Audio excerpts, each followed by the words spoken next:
आज पावन पवित्र दिन बा, भगवान श्री कृष्ण के जन्म उत्सव बा। हर साल के भांति इस साल भी ई कोट खास के पावन पवित्र धरती जौन की ठकुरबाड़ी के धरती बा, ई धरती गुड बाबा इधर ध्यान दीजिए। ठकुरबाड़ी के ऐसा धरती बा, ई धरती पर जे बकरियों चरायो लगा लेवेला उ ब्यास बन जाला। हाँ अकब अकब बाबा सुमरने में रौरा करे लगनी बताई। ये ऐसा पवित्र धरती बा कि इस धरती पर कोई कलाकार दौलत के लिए नहीं गाना चाहता है। इस धरती का आशीर्वाद है, इस धरती का ऐसा प्रताप है कि कोई कलाकार एक बार गा लेता है तो फील्ड में चमकने लगता है। बहुत अखत प्रयास हमनी के जे कई साल से इस धरती के नौजवान लोग, कोट खास के नौजवान लोग चाहत रहन कि ये धरती पर जे बा से ब्यास से अंकुरा के गवावे के बा। काहे खातिर? ई चलते कि पीढ़ी बढ़त रहो, पीढ़ी बुताओ ना। न तो कतना ब्यास लोग जब कतना ब्यास लोग जब अपन तकिया धरे ले तो 30-40 बरिस तक खींचते रहे ले। लेकिन हमारा खातिर बड़ा सौभाग्य के बात भइल कि भगवान से हम प्रार्थना इस धरती पर कैले रही। ई बार हमरा मौका मिल गई, जेकरा में एक कमेटी के तमाम हमनी के सदस्यगण और हमनी के कोट खास पंचायत के मुखिया पति श्रीमान राजन सिंह जी।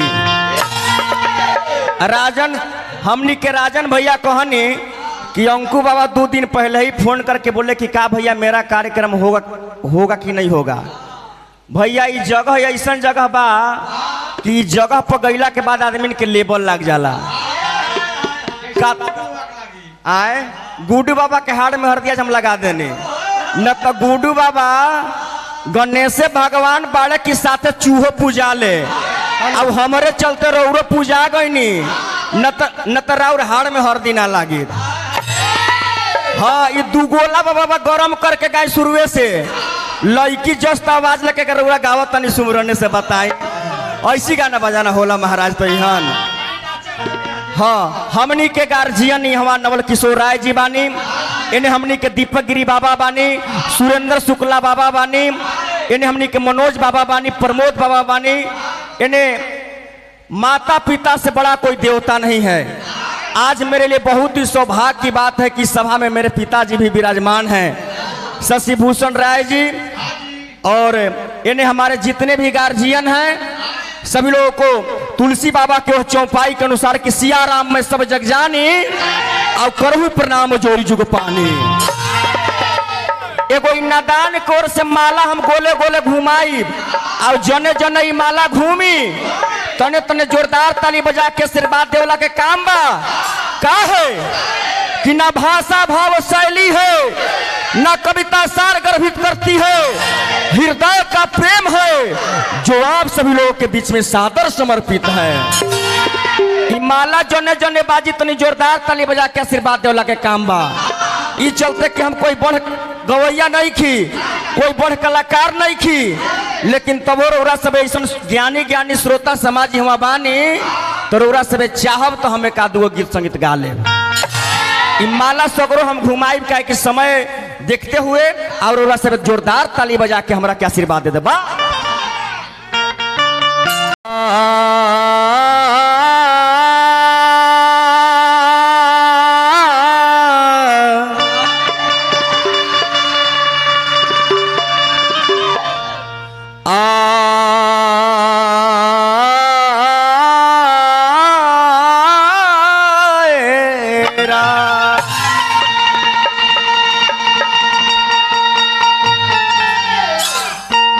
बड़ी सुंदर साउंड सर्विस हमनी के रमेश साउंड के मालिक गोलू बाबू भी बानी, उनको के हार्दिक हार्दिक अभिनंदन रही।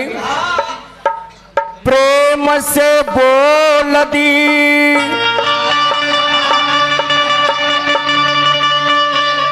गौरी पुत्र गणेश भगवान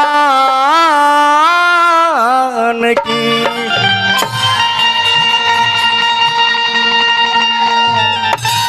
गुड्डू बाबा कहनी कि गणेश जी के वंदना हम पीछे गौले बानी, अगर कोई एकरा काटी तेकर जवाब हम दे दे। ए बाबा रौरा कुर्ता के जगह पर अगर रौरा समीजो सलवार पहनब तो हम रौरा ना रोकब। जय हो गणाध्यक्ष कक्षया के प्रत्यक्ष,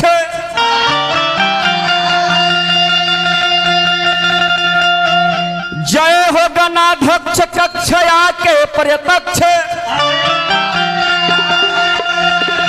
करी विघ्न बाधा भग छो समक्ष रौरा बानी।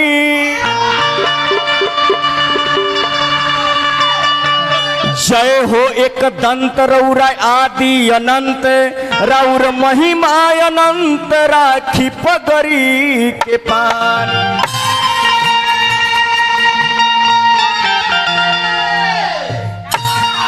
हे प्रभु जी, राउर जेबा से गुण के बखान अगर केतनो करब तब कमे बा।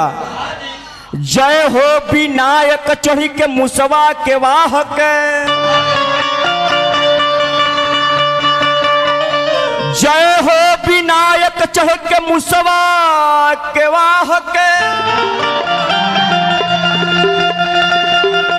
आवाहन करी बाबा रौरा सभा बीच आई। पान फूल पत्र लेके असरा लगवले बानी, आई के बाबा रौरा भोगवा लगा।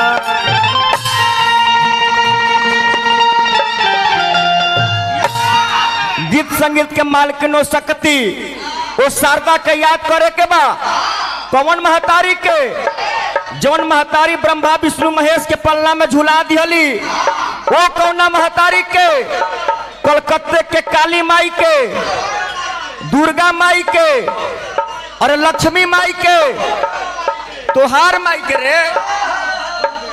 इहो गलती नहीं के बुझे के। उ जगत जननी माई है, हमार माई, तोहार माई, गुड्डू बउआ के माई, अतिथि लोग के माई, श्रोता समाज के माई, उ जगत जननी माई है। क्योंकि माँ से बढ़का कोई देवी नहीं और पिता से बढ़का कोई देवता नहीं। क्योंकि कहा गया है गुरुदेव कि जिसके घर में देवी देवता हंसते हैं, अरे जिसके घर में माता पिता हंसते हैं, उसी के घर में देवी देवता बसते हैं। तो वो शारदा के याद करे के बा कैसे? माता विधाता के, दाता के, ज्ञाता के, एक ही नाता जनाता ए माता।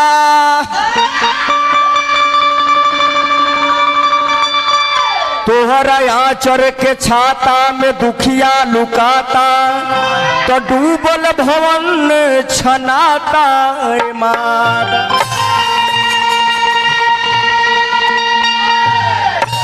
ये संसार का जितना जीव जंतु बड़े माई, उस सब के आहार तोहरे से मिलेला। कि जल चर के, थल चर के, नभ चर, चरा चर के, जल चर के, थल चर के, नभ चर, चरा चर के, तोहरे बचर के घाटा माता।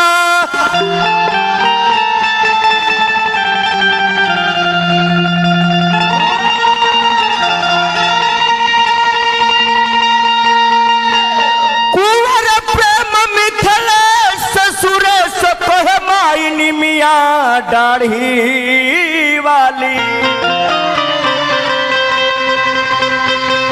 खोल दिए माई चरनिया में खाता। प्रेम से बोल दी शारदे मैया जी महारानी की।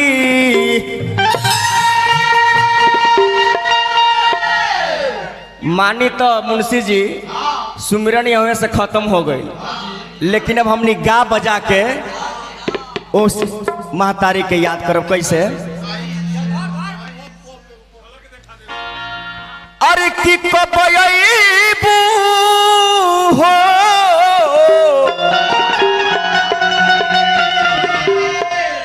कि कबयबू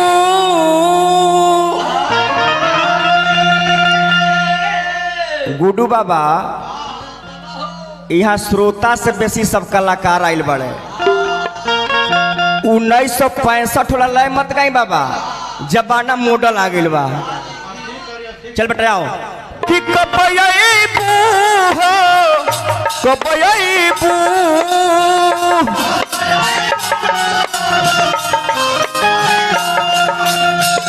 संगीत एक साधना है संगीत एक व्यायाम है और इस व्यायाम को जो करता है वो निरोग रहता है। सुमरन वंदना एकदम आराम से करे के चीज बा छटपट मत करे। मंदिर में यदि रौरा गइल बानी तो पूजा पाठ मन से न करब कि गइल बानी मंदिर में और ध्यान जे बात से ट्रैक्टर चलावे में रही तो थोड़े पूजा पाठ होई। कबयबू हो कबयबू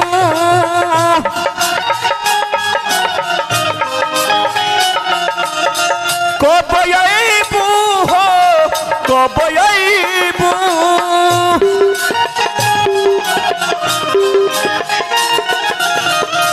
ए माई कबयबू लइका बोलाव त तोहार ए माई हो कबयबू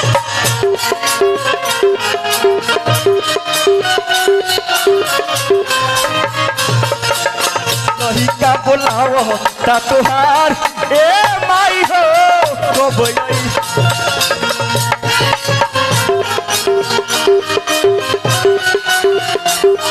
बहुत बहुत पुरस्कार हमने के गार्जियन नवल किशोर राय जी के ओर से आयल बा। गार्जियन के हार्दिक हार्दिक अभिनंदन बा। और बाकी मुखिया जी सबके छोड़ब ना हम तो निर्दलीय पार्टी हैं आप तो जानिए रहे हैं सुरेंद्र बाबा हम तो पार्टी निर्दलीय हैं। गुड्डू बाबा भले ही जो है तो डर रहे होंगे ओम प्रकाश सेठ जी जान रहे हैं हम तो निर्दलीय हैं भाई। हमको तो दिमाग उन्हें लगाना होगा नहीं लगाएंगे तो कैसे चलेगा।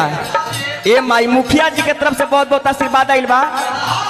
माँ धोइले बा निकाला सा गुड्डू बाबा गाना बजाना में भाव लगाए तबे लगाव होई। धोइले बा निकाला सा लागल बलाला सा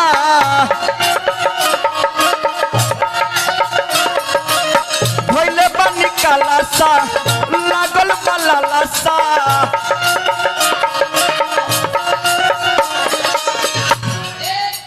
अरे की कबत कले आके माई अरे दया दो रसोईबू बेटवा बोलाव ता तोहार ए माई हो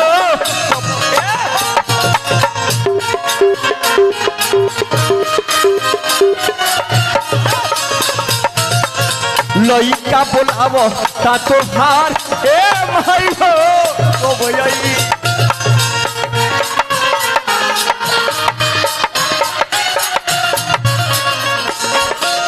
बाजे पैजनिया रुनझुन मैया जी के पाँव में बाजे पैजनिया रुनझुन मैया जी के जय हो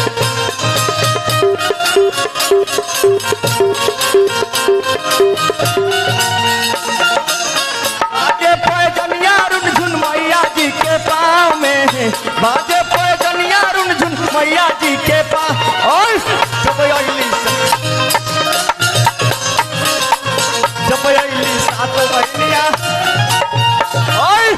लइका बोलाव तोहार ए माई हो कबयबू लइका बोलाव तोहार ए माई हो बहुत बहुत हमनी के आशीर्वाद आइल बा।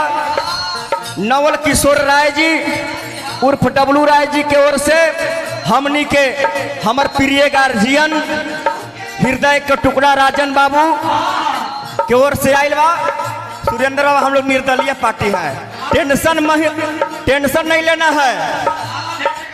राजन भैया ध्यान दीजिएगा, उसके जीत से बेसी चर्चा हमारी हार की होती है। जहां रहते हैं और के रहते हैं, हमरा लगा खाली मलबे बा। कलाकार के पास माला अभी गाला से बेसी कुछ ना होला। हमको पैसा नहीं चाहिए, क्योंकि ओम प्रकाश सेठ जी आप ध्यान दीजिएगा, ओम प्रकाश सेठ जी आप ध्यान दीजिएगा, हम नाचे ला भीख मांगला छोड़ दिए हैं। तो हम चाहब बेटा रे ये न ध्यान दो, हम चाहब कि एक करे से सब केहू प्रमोद बाबा भले ही पैसा मत दीजिए लेकिन माला स्वीकार कर लीजिए। ए माई तोहरे भरोसे गाइला आवे माई बोलाइला, तोहरे भरोसे गाइला आवे माई बोलाइला। बेटा छोटू कम हमनी के भावी मुखिया देखिए कोट खास ठाकुरबाड़ी है। हम पहले ही बोल दिए हैं कि इस धरती पे गुरुजी, इस धरती पे अगर जो मुंह से निकल जाता है भक्खा वो लग ही जाता है। तो दीपक गिरी बाबा रौरव पुरोहिते बानी, लेकिन आज तो हम किसी को छोड़बे नहीं करेंगे। तोहरे भरोसे गाइला आवे माई बोलाइला, तोहरे चरण के धूर के मैया रोजे सिर लगाइला। हमार गार्जियन जे हमरा के बचपन से सपोर्ट करके आ बड़े बड़े मंच देवले बचपन से आओ, आज भी इनकर अंकुर राय के ऊपर बहुत बड़ा भरोसा रहेला। हमारे गार्जियन नवल किशोर राय जी राउरो जोन मनोरथ बा पूरा होके, लेकिन आप और राजन भैया बांट के काम कीजिए। इन्हें हमन के चाचा शशिकांत राय जी हार्दिक अभिनंदन रही। ए माई तोहरे भरोसे गाइला आवे माई बोलाइला, मदन बाबू आइए, तोहरे भरोसे गाइला आवे माई बोलाइला। मेन आशीर्वाद हमनी के तो जामवंत, हाँ जामवंत हमनी के टीम के शिवशंकर गुरुजी बानी। तुलसी बाबा लिखले बानी कि जामवंत के बचन सुहाए और सुनी हनुमंत हृदय अति भाए। एने चलो ए माई तोहरे चरण के धूर के मैया रोजे सिर लगाइला, तोहरे चरण के धूर के मैया रोजे सिर लगाइला। पहले जयराम बाबा से स्टार्ट करेंगे। अरे की कबयबू हो, अरे की कबयबू, कबयबू हो कबयबू।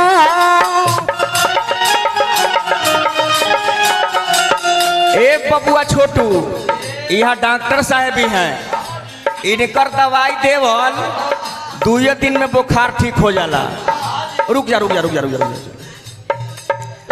गुड्डू बाबा अंकुर ऐसा कलाकार है कि इसका नाम सुनते कितना लोग के कत बीमारी धर लिया, कितना लोग के साटा फेल कर गया। लेकिन जिसका बीमारी जिसके अंदर है आके हमनी के नीरज डॉक्टर साहब से दवाई ले लीजिए, बीमारी ठीक हो जाएगा। आइए डॉक्टर साहब धर लीजिए बेटा। तो कबयबू हो कबयबू,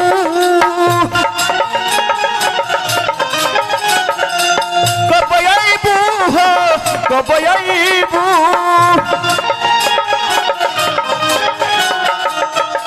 ए माई कबयबू अमित भैया के तो हो गई। आइए पिंडू बाबू। ए माँ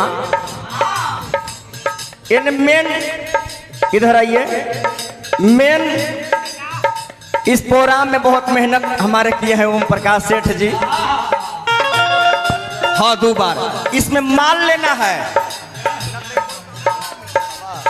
ए माई कब आईबू हो कब आईबू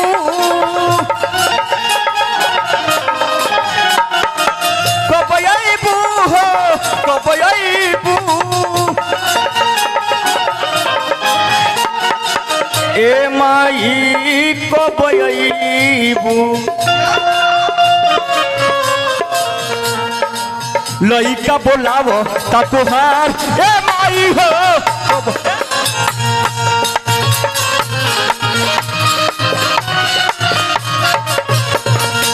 बेटावा बोलावो ता तुहार ए माई हो कब आईबू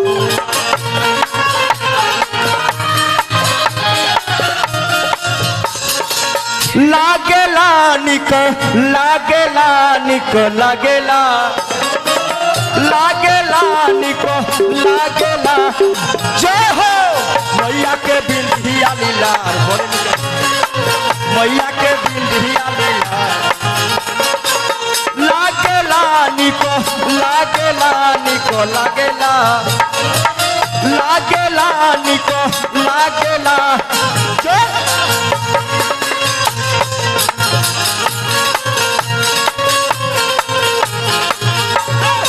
लइका बोलावो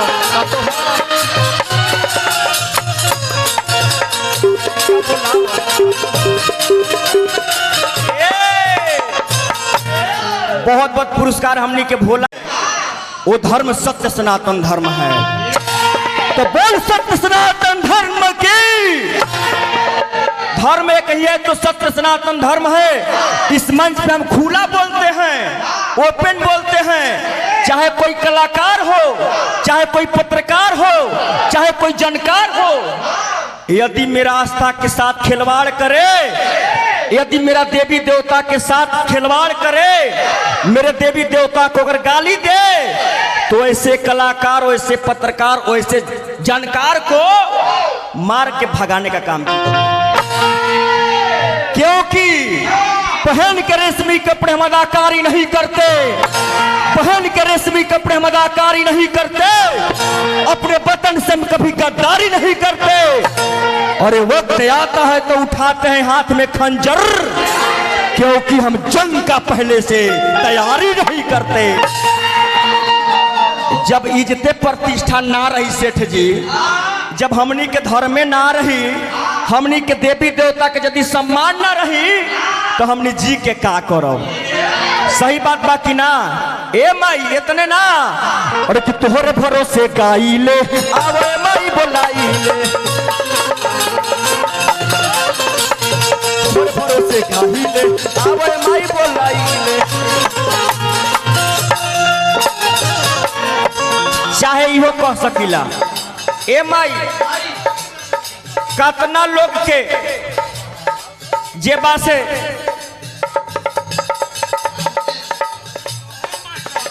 कतना लोग के लागत रहे कि गुड्डू दुबे के सामने ब्याह शंकुरा टिकने ही नहीं पाएगा। आज काल मर रहा था जजमान लेसलीगंज लयदार के धरती हवा लेसलीगंज स्वर्गीय सुदामा सिंह जी के धरती हवा लेसलीगंज शिवशंकर गुरु जी के धरती हवा लेसलीगंज शंभू सिंह के धरती हवा लेसलीगंज अंजनी सिंह के धरती हवा। अब यहाँ एक से एक महायोद्धा के धरती लेसलीगंज हवा। रात भर में लेवत लेवत मुआ देबुआ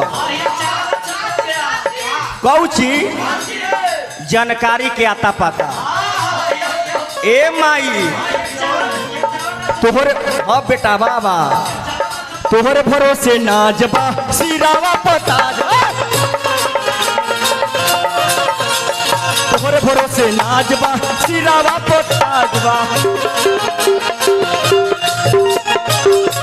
लेकिन रुक जा रुक जा रुक जा रुक जा गुड्डू बाबा खड़ा हो जाइए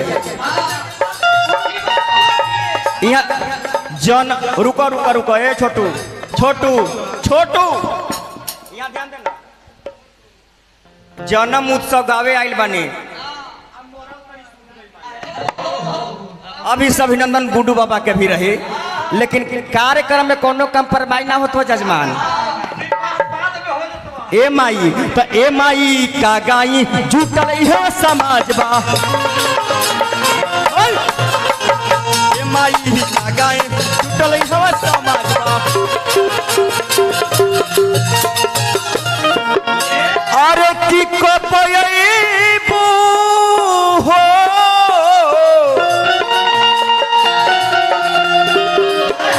अरे की को पयबू, कबयबू हो कबयबू, कबयबू हो कबयबू। ए माई कबयबू, और चल बनारस तनी 80 के स्पीड में। अरे किलई का बोलाव ता तोहार ए माई हो तको बोय।